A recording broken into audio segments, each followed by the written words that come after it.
Welcome to special focus. Lok Sabha assembly ఎన్నికల వేళ AP ఎన్నికలు హీటెక్కిపోతున్నాయి.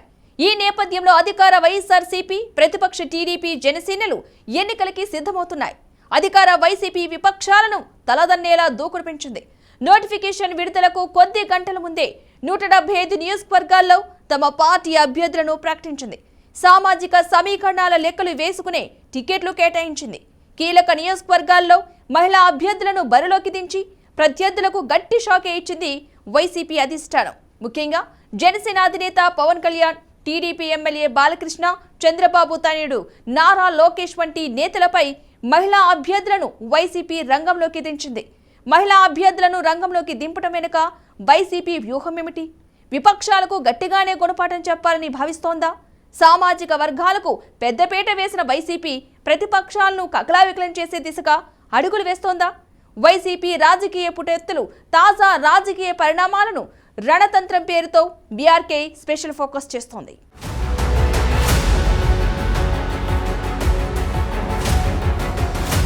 త్వరలో జరగనున్న అసెంబ్లీ ఎన్నికల్లో గెలిపే లక్ష్యంగా వైఎస్ఆర్సీపీ, ఆ పార్టీ అధినేత సీఎం వైఎస్ జగన్మోహన్ రెడ్డి ప్రణాళికలు రచిస్తున్నారు. 175 స్థానాల్లో గెలిపే లక్ష్యంగా ఎన్నికల వ్యూహాలను సిద్ధం చేశారు. ఈ క్రమంలోని అభ్యర్థులను పలుమార్లు మారుస్తూ ప్రతిపక్షాలను సైతం అయోమయానికి గురి చేసేలా ముందుకు సాగుతున్నారు. జనసేన అధిపతి పవన్ కళ్యాణ్పై టీడీపీ అగ్రనేతలైన మామ అల్లుళ్లు నందమూరి బాలకృష్ణ, నారా లోకేష్ పై 3 మహిళా అభ్యర్థులను వైసీపీ బరిలోకి దించింది. ఆ మహిళల నేపథ్యం ఏంటి? వాళ్ళేమంటున్నారు? ఆసక్తికర చర్చ అయితే సాగుతోంది.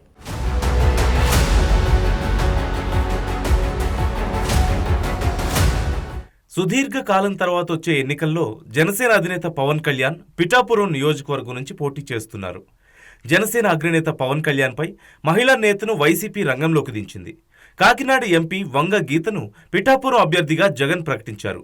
గత ఎన్నికల్లో ఎంపీగా పోటీ చేసిన వంగ గీత ప్రస్తుతం పవన్పై ఎమ్మెల్యే అభ్యర్థిగా పోటీ చేయడానికి రెడీ అవుతున్నారు.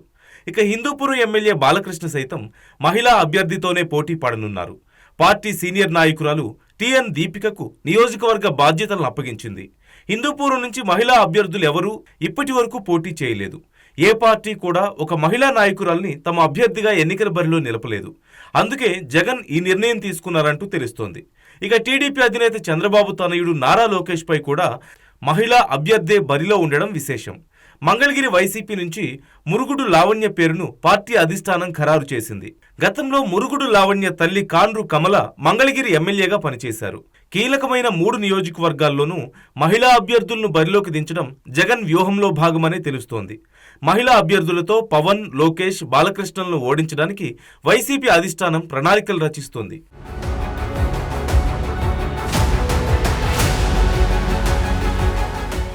ఏపీలో 175 అసెంబ్లీ స్థానాలుండగా ఈసారి ఎన్నికల్లో అందరి దృష్టిని ఆకర్షిస్తున్న స్థానం పిఠాపురం.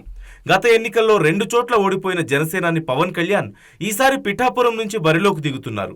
ఈసారి పవన్ పై వైసీపీ అభ్యర్థిగా కాకినాడ ఎంపీ వంగ గీత పోటీ చేస్తున్నారు. ఆమె తన విజయంపై ధీమా వ్యక్తం చేస్తున్నారు. జగన్మోహన్ రెడ్డి భారతదేశంలో ఎక్కడా లేనంతగా సంక్షేమ పథకాలు అమలు చేస్తూ రాష్ట్రాన్ని అభివృద్ధి పదంలో నడిపిస్తున్నారు. ప్రజల మద్దతు మాకే ఉంటుందని మొన్నటి వరకు వైఎస్ జగన్మోహన్ రెడ్డి అన్నారు. ఇప్పుడు జనం మెచ్చిన జగన్మోహన్ రెడ్డి అంటున్నారు. తాను నియోజకవర్గంలో పర్యటిస్తున్నప్పుడు గమనించింది ఏంటంటే ప్రతి ఒక్కరూ జగన్ బాబు రుణం తీర్చుకోవాలని అంటున్నారని వంగ గీత వివరిస్తూ గెలుపుపై ధీమా వ్యక్తం చేశారు. పవన్ కళ్యాణ్ హైదరాబాద్లో ఉంటారు. ఆయన నాన్ లోకల్. ఈ ప్రచారం పిఠాపురం నియోజకవర్గంలో వైసీపీ నుంచి గట్టిగా జరుగుతోంది.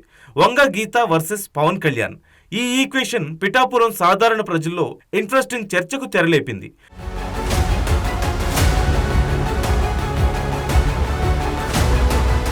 వంగ గీతకు స్థానికంగా మంచి ఇమేజ్ ఉందనే టాక్ కూడా ఉంది. శ్రీ సత్యసాయి పుట్టపర్తి జిల్లాలోని హిందూపురం అసెంబ్లీ నియోజకవర్గానికి అధికార వైఎస్ఆర్ కాంగ్రెస్ పార్టీ కోఆర్డినేటర్ను అపాయింట్ చేసింది. పార్టీకి చెందిన సీనియర్ నాయకురాలు టిఎన్ దీపికను సమన్వయకర్తగా నియమించింది. హిందూపురం ప్రతిపక్ష తెలుగుదేశం పార్టీకి కంచుకోట. 1983లో ఆవిర్భవించినప్పటి నుంచి ఇప్పటి వరకు ఒక్కసారి కూడా తెలుగుదేశం పార్టీ ఈ నియోజకవర్గంలో ఓటమి చవిచూడలేదు. మాజీ ముఖ్యమంత్రి ఎన్టీ రామారావు 3 సార్లు ఇక్కడి నుంచి అసెంబ్లీకి ఎన్నికయ్యారు. పామిశెట్టి రంగనాయకులు, నందమూరి బాలకృష్ణ 2 సార్లు చొప్పున విజయం సాధించారు. ఈ ఎన్నికల్లో సమీకరణలు మారిపోయాయి. ఈ నేపథ్యంలో వైసీపీ అభ్యర్థిగా దీపికను రంగంలోకి అనూహ్యంగా దించడంతో ఫలితాలు రాబట్టేందుకు కసరత్తు చేస్తోంది వైసీపీ.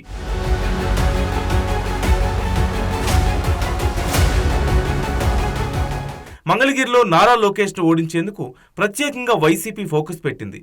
ఈ క్రమంలోనే ఇటీవలే మురుగుడు లావణ్య అనే కొత్త అభ్యర్థిని వైసీపీ అధిష్టానం ప్రకటించింది.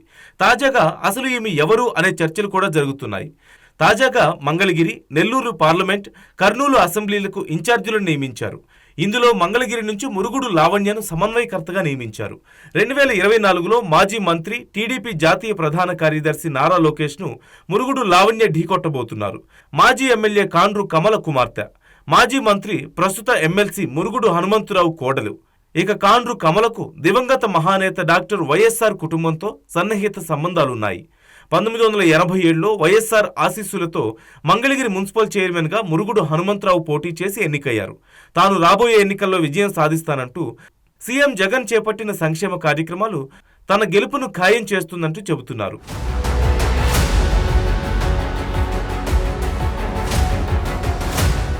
వైఎస్ఆర్ కాంగ్రెస్ పార్టీ అధ్యక్షులు ముఖ్యమంత్రి వైఎస్ జగన్మోహన్ రెడ్డి రాష్ట్ర రాజకీయాలలో బీసీలకు పెద్దపీట వేస్తున్నారు. రానున్న సార్వత్రిక ఎన్నికలకు వ్యూహాత్మకంగా సాగుతున్నారు. బీసీలకు 48 శాసనసభ, 11 లోక్సభ స్థానాలు వెరసి మొత్తం 59 స్థానాలు కేటాయించి వారికి పెద్దపీట వేశారు. బలహీన వర్గాల పెన్నిధిగా వైసీపీ అధినేత జగన్ ప్రచారానికి పదును పెడుతున్నారు. చంద్రబాబు బీసీ వ్యతిరేకతను ఇదే సందర్భంగా ఎండగడుతూ రెండోసారి అధికారాన్ని చేజిక్కించుకునే దిశగా అడుగులు వేస్తున్నారు.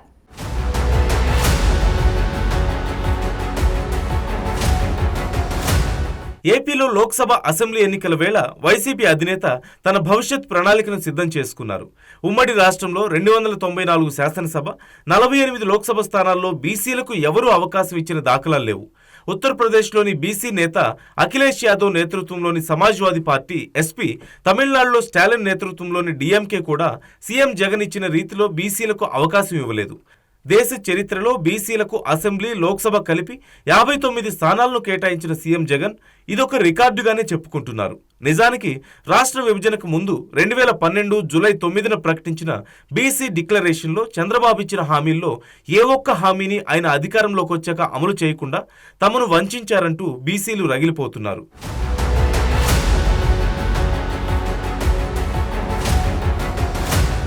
అదే వైఎస్ జగన్ గత ఎన్నికలకు ముందు 2019 ఫిబ్రవరి 17న ఏలూరులో ప్రకటించిన బీసీ డిక్లరేషన్లో తమకు చెప్పిన దానికంటే అధికంగానే చేస్తున్నారనే టాక్ వినిపిస్తోంది. ఇప్పటికే ఎస్సీ, ఎస్టీ, మైనారిటీ వర్గాలు చంద్రబాబును వ్యతిరేకిస్తున్నారు. బీసీలు కూడా తమను రాజకీయంగా, సామాజికంగా, ఆర్థికంగా హక్కును చేర్చుకున్న సీఎం జగన్కు జేజేలు పలుకుతున్నట్లుగా సమీకరణలు తెలియజేస్తున్నాయి. భీమిలి, దెందులూరు, రాప్తాడు, మేదర్మెట్ల సిద్ధం సభలకు తరలివచ్చిన జన సందోహం ఇందుకు నిదర్శనమంటూ రాజకీయ పరిశీలకులు విశ్లేషిస్తున్నారు. ఇలా ఎస్సీ, ఎస్టీ, బీసీ, మైనార్టీ, అగ్రవర్ణ పేదలు వైఎస్ఆర్సీపీ వెంట నడుస్తుండటంతో వచ్చే ఎన్నికల్లో వారు వన్ సైడేననే అభిప్రాయం రాజకీయ వర్గాల్లోనూ వ్యక్తమవుతోంది. మొత్తం మీద శాసనసభ, లోక్సభ స్థానాలు కలిపి గత ఎన్నికల కంటే ఇప్పుడు అదనంగా 11 స్థానాలను సీఎం జగన్ తమకు కేటాయించడంపై వైసీపీ విజయానికి తొలిమెట్టుగా ఆసక్తికర చర్చ సాగుతోంది.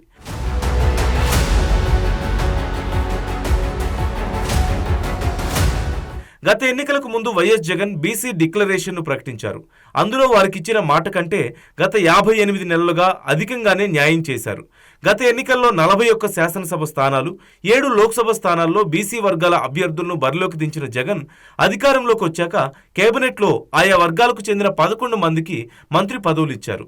ఒకరిని డిప్యూటీ సీఎంగా నియమించడంతో పాటు ప్రధానమైన రెవెన్యూ, విద్య, పౌర సరఫరాలు, వైద్యం, ఆరోగ్యం లాంటి ప్రధానమైన శాఖలను ఆ వర్గాలకి అప్పగించి పరిపాలనలో వారికి సముచిత భాగస్వామ్యం కల్పించారు. శాసనసభ స్పీకర్గా బీసీ వర్గానికి చెందిన తమ్మినేని సీతారాంకు అవకాశం ఇచ్చారు.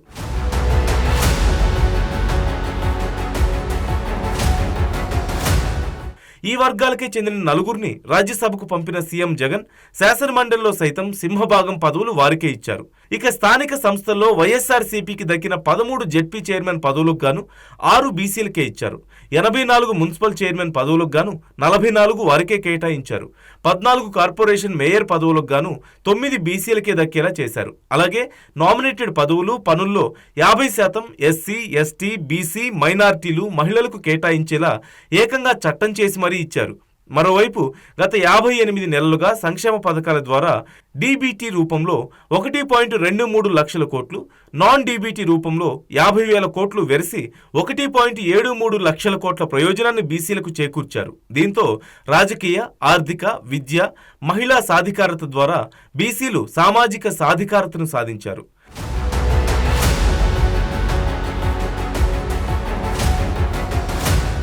రాష్ట్ర విభజనకు ముందు 2012 జూలై 9న చంద్రబాబు బీసీ డిక్లరేషన్ను ప్రకటించారు. 2014 ఎన్నికల్లో 100 అసెంబ్లీ స్థానాల్లో టికెట్లు ఇస్తామని, బీసీ సబ్ప్లాన్ ద్వారా ఏటా 10,000 కోట్ల చొప్పున కేటాయిస్తామంటూ, చేనేత, పవర్లూమ్స్ రుణాలను మాఫీ చేస్తానంటూ అందులో ప్రకటించారు. కానీ 2014 ఎన్నికల్లో అభ్యర్థుల ఎంపికలోనే బీసీలకు వెన్నుపోటు పొడిచిన చంద్రబాబు అధికారంలోకి వచ్చాక వారి సబ్ప్లాన్ను పాతరేశారు. అలాగే 5 ఏళ్లలో బీసీ సబ్ప్లాన్ ద్వారా 50,000 కోట్ల వరకు ఆ వర్గాల సంక్షేమం కోసం ఖర్చు చేస్తామంటూ హామీ ఇచ్చి అందులో సగం కూడా ఖర్చు చేయలేదు.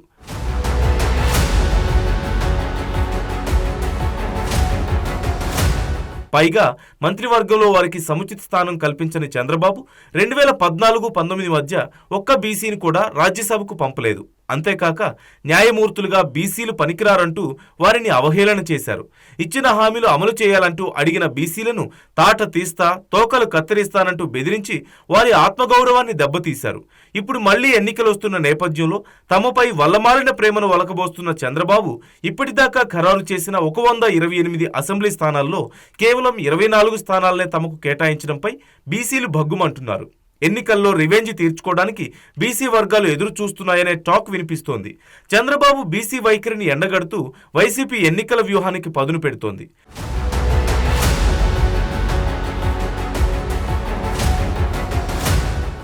ముఖ్యమంత్రి వైఎస్ జగన్మోహన్ రెడ్డి అధ్యక్షతన వైఎస్ఆర్సీపీ పార్టీ రీజనల్ కోఆర్డినేటర్ల సమావేశం ప్రారంభమైంది. తాడేపల్లిలో సీఎం క్యాంపు కార్యాలయంలో జరుగుతున్న ఈ సమావేశంలో వైఎస్ జగన్ బస్సు యాత్ర, రూట్ మ్యాప్, మేనిఫెస్టో తదితర అంశాలపై చర్చ కొనసాగుతోంది. 3 పార్టీల కూటమిని ఎదుర్కొనే కార్యాచరణపై పార్టీ నేతలకు సీఎం జగన్ దిశానిర్దేశం చేస్తున్నారు.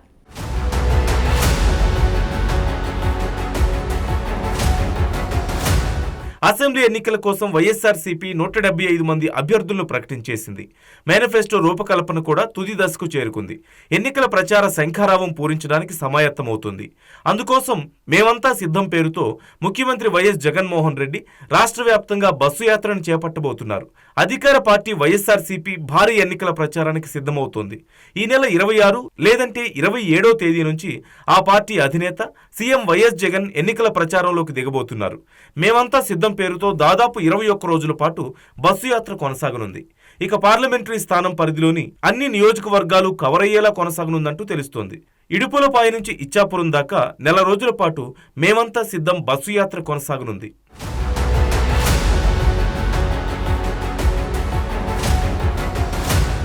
మేమంతా సిద్ధం యాత్రలో భాగంగా ప్రతిరోజు ఒక జిల్లాలో బస్సు యాత్ర కొనసాగనుంది. ఉదయం ఇంటరాక్షన్, మధ్యాహ్నం భారీ బహిరంగ సభ నిర్వహించబోతున్నారు. తద్వారా ఈ యాత్రలో ప్రజలతో మమేకమవుతూ ప్రజల నుంచి సలహాలు, సూచనలు తీసుకోనున్నారు ఆయన. తొలి విడతలో బస్సు యాత్ర, ఆ తర్వాత ఎన్నికల ప్రచార సభలు నిర్వహించనున్నారు. ఇప్పటికే రీజియన్ల వారీగా సిద్ధం పేరుతో సభలు నిర్వహించిన సంగతి తెలిసిందే. ఇప్పుడు జిల్లాల వారీగా పార్లమెంటు నియోజకవర్గాల్లో మేమంతా సిద్ధం పేరుతో బస్సు యాత్రలు నిర్వహించబోతోంది వైఎస్ఆర్సీపీ. బస్సు యాత్ర సందర్భంగా క్షేత్రస్థాయిలోకి వైఎస్ జగన్ వెళ్లబోతున్నారు.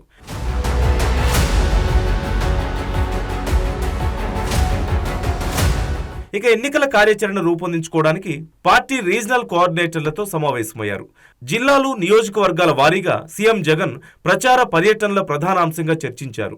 ఏ తేదీల్లో ఎక్కడెక్కడ పర్యటనలు కొనసాగాలి, రూట్ మ్యాప్ సిద్ధం చేసుకుంటున్నారు. అలాగే 3 పార్టీల కూటమి బండారాల్ని ప్రజల ముందు ఉంచేలా కార్యాచరణ రూపొందించారు. జిల్లాల వారీగా పరిస్థితులపై కూడా చర్చించారు. ఎన్నికల ప్రచారంలో వైఎస్ జగన్ ఒక ట్రెండ్ సెట్టర్గా అయ్యారు. గత ఎన్నికలప్పుడు విజయశంకరావం పేరుతో ఎన్నికల ప్రచారం నిర్వహించి 151 స్థానాలు దక్కించుకుని సూపర్ సక్సెస్ సాధించారు జగన్. ఉత్తరాంధ్ర ఇచ్చాపురం నుంచి మొదలుపెట్టి రోడ్ షోలు, బహిరంగ సభలతో జనాల్లోకి బలంగా దూసుకుపోయారు. ఈ క్రమంలో ఈసారి ఆయన ప్రచార శైలిపై సర్వత్రా ఆసక్తి నెలకొంది.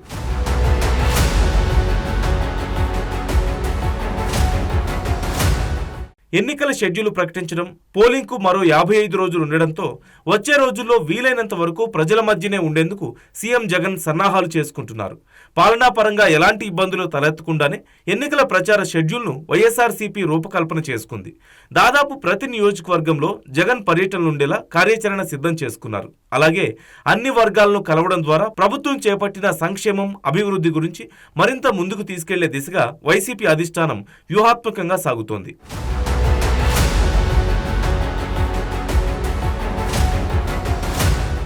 ఏపీలో రాజకీయాల్లో రోజురోజుకు పరిణామాలు మారుతున్నాయి. మొదట అధికార వైసీపీ, టీడీపీ ప్రధాన పోటీదారులుగా ప్రచారం సాగింది. తదనంతర పరిణామాల్లో వైసీపీ వర్సెస్ టీడీపీ జనసేన కూటమిగా సాగింది. వైసీపీ వర్సెస్ టీడీపీ జనసేన బీజేపీగా రూపుదిద్దుకుంది. జాతీయ పార్టీలు రంగంలోకి దిగడంతో సమీకరణాలు పూర్తిగా మారిపోయాయి. వైసీపీ ఒకవైపు, విపక్షాలు, 2 జాతీయ పార్టీలు వేర్వేరుగా దూసుకొస్తున్నాయి. ఏపీలో వైసీపీ ప్రభుత్వం చేపట్టిన అభివృద్ధి, సంక్షేమ ఫలాలు, క్షేత్రస్థాయిలో బలహీన వర్గాల అండదండలు మెండుగా ఉన్న వైసీపీ ఒంటరిగానే సాగుతోంది. ఎన్నికల పోరాటంలో ప్రజలు ఎవరిని ఆదరిస్తారో, వివిధ సామాజిక వర్గాలు తీవ్రంగా ప్రభావితం చేయనున్న ఏపీ రాజకీయాల్లో ఏ సామాజిక వర్గం బలమెంతో, బలగమెంతో, ప్రజా విజయం ఎవరిదో రాజకీయ వర్గాల్లో ఆసక్తికరమైన చర్చ సాగుతోంది.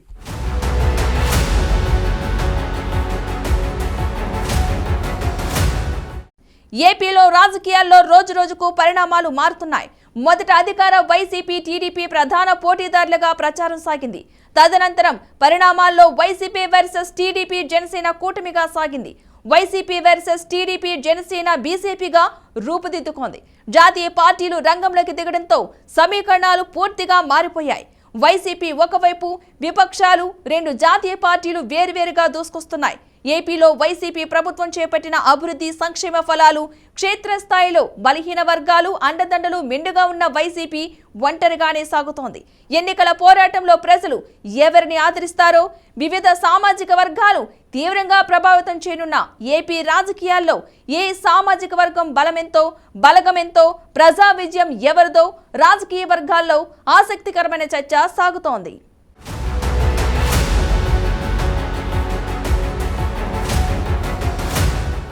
ఇక ఇది ఇవాల్టి special focus. Keep watching BRK news Telugu సత్తా.